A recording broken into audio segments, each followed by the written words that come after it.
আর এই দেশটা কেমন জানি বিদেশি বিদেশি ভাব, বাংলাদেশের কাতারে নাই তো। পররাষ্ট্রমন্ত্রী আমেরিকার, স্বরাষ্ট্রমন্ত্রী আইসে ভারতের তনে, প্রধানমন্ত্রী আইসে লন্ডনের তনে, বিরোধী দলের নেতা মাসে কেউ পাকিস্তানের, আর আমরা জনগণ যারা আছি তারা ব্রাজিলের, আর্জেন্টিনার। এদেশে মানুষ কই আর, সবই তো বিদেশি বিদেশি। বাংলাদেশে সংবিধান প্রেমী একটা দল আছে না, জানেন তো? সংবিধান না মেনে কিছুই করে না, আগামতাও করে না। আপনারা জানেন কোন সে দল? আমি নাম করতে চাই না, নাম বললে চাকরি থাকবে না। আমি নাম বলবো না। একজনকে জিজ্ঞেস করেছিলাম, ভাই আইন শৃঙ্খলা যারা নিয়োজিত, নাম বললে চাকরি থাকবে না। শালার মতো রাত চুপ থাক। বুঝেছেন? কিন্তু সেই দল একে একে সংবিধানের সব নিয়ম কানুন ভাঙতেছে। আমাদের কপালে এমন একটা বিরোধী দল আমরা পাইছি, গৃহপালিত বিরোধী দল। তারা কি সব আলাপ করে সংসদে, কিন্তু আসল আলাপের ধারে কাছ দেওয়া যায় না। কারো গাড়ি লাগে, কারো ওয়াশিং মেশিন লাগে, মাইক্রোওয়েভ ওভেন লাগে, রাষ্ট্র নিয়ে, রাষ্ট্রের গন্তব্য নিয়ে, রাষ্ট্রের প্র্যাকটিস নিয়ে কোনো গভীর আলাপ নাই। আমরা শুনেছিলাম যে আমাদের এই ফ্ল্যাটগুলোতে একটি করে ওয়াশিং মেশিন এবং মাইক্রো ওভেনও দেওয়া হবে। এই পর্দা, মাইক্রো ওভেন এবং ওয়াশিং মেশিনগুলো আপনার মাধ্যমে পাওয়ার জোর দাবি জানাচ্ছি। তাইলে কেমনে সরকারি দল সংবিধান লঙ্ঘন করতেছে? আসেন এটা বুঝে দেখি। একটা সহজ প্রশ্ন দিয়ে শুরু করি। বাংলাদেশের পররাষ্ট্র মন্ত্রণালয়ের একটা অংশ কে দেখতেছে? প্রতিরক্ষা মন্ত্রণালয় কে দেখতেছে? শিক্ষা মন্ত্রণালয় কে দেখতেছে? আইসিটি মন্ত্রণালয় কে দেখতেছে? আপনি কইবেন মন্ত্রীরা। না, কয়েকটা গুরুত্বপূর্ণ মন্ত্রণালয়ের কাজ দেখতেছে এমন কিছু মানুষ যারা মন্ত্রী না, যারা রাষ্ট্রপতির সামনে শপথ নেয় নাই, যারা সংসদের কাছে দায়বদ্ধ না, যারা চেয়ার পাইছে কিন্তু সংসদে তাদের সেই চেয়ারে বসার কথা কেউ বলে নাই। এদের নাম উপদেষ্টা আর বিশেষ সহকারী। আজকের এপিসোড এই অনির্বাচিত মানুষদের নিয়ে। আর এই বিএনপি সারা জীবন সংবিধান করে আসছে, চিক্কর পারিছে। সেই বিএনপি নিজেই কিভাবে সংবিধানকে পাশ কাটায়, সংবিধান লঙ্ঘন কইরা আজকে এই উপদেষ্টাদেরকে নিয়োগ দিছে, সেটা আমরা দেখব। আজ দলিল দিয়ে দেখাবো। আজ আমি আপনাদের নাম ধরে ধরে বলবো কারা এই চেয়ারে বসে আছে, কিন্তু চেয়ারে বসার কোনো সাংবিধানিক অধিকার নাই। তাদের প্রত্যেকটা নিয়োগ সংবিধান বিরোধী। এদের প্রত্যেকের কার্যক্রম ভবিষ্যতে আদালতে বাতিল হবে এবং প্রত্যেকেই, আই রিপিট, প্রত্যেকে ক্ষমতার অপব্যবহার আর সংবিধান লঙ্ঘনের দায়ে অভিযুক্ত হবে এবং শাস্তি পাবে। বিষয়টা বুঝায় বলি। সংবিধান কি বলে? সংবিধান অনুসারে বাংলাদেশের মন্ত্রী হওয়ার নিয়ম কি? নির্বাহী ক্ষমতা কোথায় থেকে আসে? সংবিধানের ৪র্থ ভাগ ২য় অধ্যায়, এখানে পুরা সরকার কাঠামোটা লেখা আছে। আর মনে রাখবেন, নির্বাচিত সরকারের ক্ষেত্রে এখানে উপদেষ্টা বইলে কোনো সাংবিধানিক পদ নাই, একেবারে নাই। সংবিধানের ৫৫ অনুচ্ছেদে কইছে ৩টা কথা মাত্র। প্রধানমন্ত্রীকে প্রধান করে একটা মন্ত্রিসভা থাকবে, নির্বাহী ক্ষমতা প্রধানমন্ত্রীর কর্তৃত্বে চলবে। সবচেয়ে গুরুত্বপূর্ণ, মন্ত্রিসভা যৌথভাবে সংসদের কাছে দায়বদ্ধ থাকবে। শেষ লাইনটা মাথায় রাখেন, সংসদের কাছে দায়বদ্ধ। এটাই গণতন্ত্রের প্রাণ। মন্ত্রী যা করবে তার জবাব তাকে সংসদে দিতে হবে, জনগণের প্রতিনিধিদের কাছে দিতে হবে। এবার আসি সবচেয়ে জরুরি অনুচ্ছেদে, অনুচ্ছেদ ৫৬(২). সংবিধান কইতেছে মন্ত্রিসভার কমপক্ষে ৯ মানে ৯০% হইতে হবে নির্বাচিত সংসদ সদস্যদের মধ্যে থেকে, আর সর্বোচ্চ ১ মানে ১০% নেওয়া যাবে বাইরে থেকে, যারা সংসদ সদস্য হওয়ার যোগ্য। এই ১০%কেই আমরা বলি টেকনোক্র্যাট কোটা। খেয়াল করেন একটা মজার ব্যাপার, টেকনোক্র্যাট শব্দটা সংবিধান কিন্তু নাই, একবারও নাই। এই ৫৬(২) এই বিধানটাই হইল টেকনোক্র্যাটের একমাত্র সাংবিধানিক রূপ। তো মানে কি দাঁড়াইলো? সংবিধান নির্বাচিত না এমন কাউকে মন্ত্রিসভায় বসানোর একটাই রাস্তা রাখছে, মাত্র একটা। তাকে ১০% কোটার মন্ত্রী বা প্রতিমন্ত্রী বানাইতে হবে, তাকে রাষ্ট্রপতির সামনে শপথ নিতে হবে, আর তাকে সংসদের কাছে দায়বদ্ধ থাকতে হবে। এর বাইরে কোনো পথ নাই। বাংলার লুথার কিং এই সব কিছুকে অস্বীকার কইরা, লঙ্ঘন কইরা, অসাংবিধানিক ভাবে ৪ ধরনের মানুষরে সে মন্ত্রী মর্যাদা দিছে। আসেন সেটা বুঝে দেখি। বাংলার লুথার কিং এর সরকারের মন্ত্রী আর প্রতিমন্ত্রী মর্যাদায় বসে থাকা অনির্বাচিত মানুষগুলা কারা? ৪ রকম। এই ৪টা শ্রেণী আলাদা করে বোঝা জরুরি, কারণ সব এক না। প্রথম শ্রেণী হইতেছে টেকনোক্র্যাট। এরা শপথ নিছে, সংবিধানের ১০% কোটার মধ্যে আছে, এরা বৈধ, এদের নিয়ে আমার কোনো অভিযোগ নাই।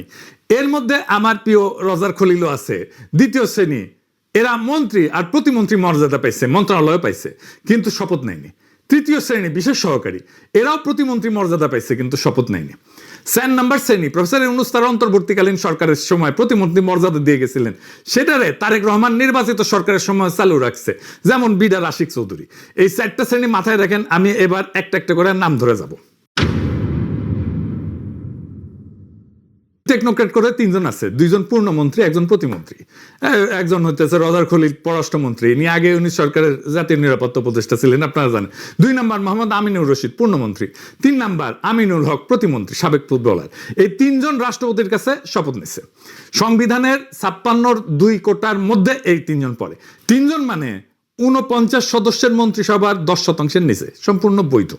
এদের নিয়ে আমার কোনো প্রশ্ন নাই, কোনো অভিযোগ নাই, বরং বলবো এটাই সঠিক পথ। সংবিধান যে রাস্তা দেখাইছে এরা সেই রাস্তায় আসছে, কিন্তু এখন আসছে আসল কাহিনী। যারা এই রাস্তায় আসেনি, সংবিধান ভাঙছে, তারা কারা? যারা শপথ নেয়নি অথচ মন্ত্রণালয় পাইছে, পুরা 10 জন উপদেষ্টা, মন্ত্রী আর প্রতিমন্ত্রী মর্যাদা, আসেন নাম ধরে শুনি। 5 জন পাইছে পূর্ণমন্ত্রী মর্যাদা, চাঁদ আব্বাস রাজনৈতিক উপদেষ্টা, নজরুল ইসলাম খান রাজনৈতিক উপদেষ্টা, রুহুল কবির রিজভী রাজনৈতিক উপদেষ্টা, ইসমাইল জাবিউল্লাহ জনপ্রশাসন, রাশেদ আল মাহমুদ তিতুমির অর্থ পরিকল্পনা, আর 5 জন পাইছে প্রতিমন্ত্রী মর্যাদা। এগুলো পূর্ণমন্ত্রী মর্যাদা। হুমায়ুন কবির পররাষ্ট্র মন্ত্রণালয়, দুর্যোগ ব্যবস্থাপনা, ত্রাণ আর বেসামরিক বিমান পরিবহন, ব্রিগেডিয়ার জেনারেল অবসরপ্রাপ্ত শামসুল ইসলাম প্রতিরক্ষা মন্ত্রণালয়, কশা Zahed policy and strategy, Mahdi Amin শিক্ষা এবং প্রবাসী কল্যাণ, শ্রম এবং কর্মসংস্থান, রিয়ান আসিফ আসাদ ডাক টেলিযোগাযোগ আইসিটি বিজ্ঞান এবং প্রযুক্তি, পররাষ্ট্র, প্রতিরক্ষা, শিক্ষা, আইসিটি, অর্থ পরিকল্পনা। এগুলো কি পরামর্শ দেওয়ার মন্ত্রণালয়? এগুলো রাষ্ট্র মেরুদণ্ড, মূল নির্বাহী মন্ত্রণালয়। আর এই মন্ত্রণালয়ের কাজ দেখতেছে এমন মানুষ যারা মন্ত্রী না, যারা শপথ নেয়নি। এবার 3য় শ্রেণী, এর সঙ্গে যোগ হয়েছে প্রতিমন্ত্রী মর্যাদার সহকারী বিজনকান্তি সরকার, প্রতিমন্ত্রী মর্যাদা, হিন্দু বৌদ্ধ খ্রিস্টান সংখ্যালঘু বিষয়ক বিশেষ সহকারী, আবার সেই বিএনপি চেয়ারম্যানের উপদেষ্টা। 2 নম্বর তানভীর গনি, প্রতিমন্ত্রী মর্যাদা, বিনিয়োগ এবং পুঁজিবাজার বিষয়ক। ওসিরিস গ্রুপ নামে একটা এশিয়ান বিনিয়োগ কোম্পানির চেয়ারম্যান সে। আশিক চৌধুরী প্রতিমন্ত্রী মর্যাদা, বিডার বেজার নির্বাহী চেয়ারম্যান। এই আশিক চৌধুরী প্রতিমন্ত্রী মর্যাদা প্রথম দিছিল প্রফেসর ইউনূসের অন্তর্বর্তী সরকার 2025 সালের এপ্রিলে। বর্তমান সরকার তাকে ওই পদে বহাল রাখছে। সে একজন ব্যাংকার, আপনারা জানেন, একসময় সিঙ্গাপুরে HSBC-তে কাজ করতো। মিলায় দেখেন, প্রতিমন্ত্রী মর্যাদার 3 জন বিশেষ সহকারী শপথহীন, আরো 2 জন বিশেষ সহকারী আছে যারা সচিব আর গ্রেড 2 মর্যাদা, মন্ত্রী মর্যাদায় নেয়, তাই আমি হিসাবে ধরলাম না। এখন আসেন যোগ করি, ক্যালকুলেটর হাতে নেন। শপথ নেওয়া মন্ত্রিসভা 25 জন মন্ত্রী, 24 জন প্রতিমন্ত্রী, মোট 49 জন, তাই তো? এর সঙ্গে যোগ করেন 10 জন উপদেষ্টা, মন্ত্রী আর প্রতিমন্ত্রী মর্যাদা, 3 জন প্রতিমন্ত্রী মর্যাদার বিশেষ সহকারী। তাহলে মন্ত্রী প্রতিমন্ত্রী মর্যাদায় বসে থাকা মোট মানুষ 49 যোগ 10 যোগ 3 দাঁড়াইলো 62 জন। অনির্বাচিত কতজন? 3 জন টেকনোক্র্যাট, 10 জন উপদেষ্টা, 3 জন বিশেষ সহকারী, মোট 16 জন। 16 ভাগ 16 জন 62 জনের কত পার্সেন্ট?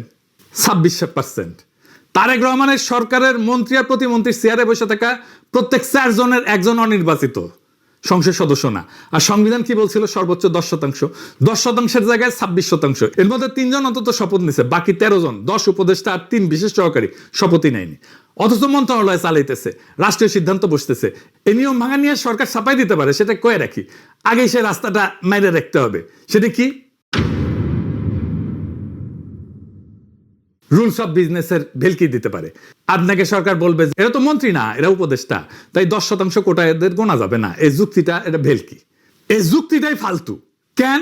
কারণ এই উপদেষ্টা নিয়োগের ভিত্তিটা কি? রুলস অফ বিজনেসের 1996 rule 3-B। Rules of business জিনিসটা কি মনে আছে? অনুচ্ছেদ 55(6) যেখানে বলা আছে রাষ্ট্রপতি সরকারি কার্যক্রম বন্টনের জন্য বিধি প্রণয়ন করবে। সেই বিধির নামই রুলস অফ বিজনেস।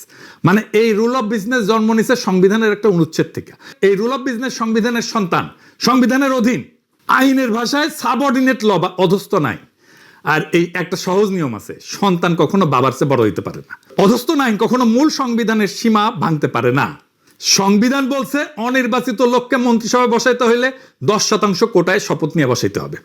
এখন আপনি রুলস অফ বিজনেস দিয়ে সেই সীমা পাশ কাটাইতেছেন, বলতেছেন এরা মন্ত্রী না উপদেষ্টা, অথচ এদের মন্ত্রী মর্যাদা দিতেছেন, মন্ত্রণালয় দিতেছেন। এটা আইনে একটা নাম আছে, বলে কালারেবল লেজিসলেশন। বাংলায় হচ্ছে রং মাখানো আইন। যেটা সরাসরি করা নিষেধ, সেটা ঘুরায় ফিরায় করা। তো রুল 3-B কি বলছে? নিজে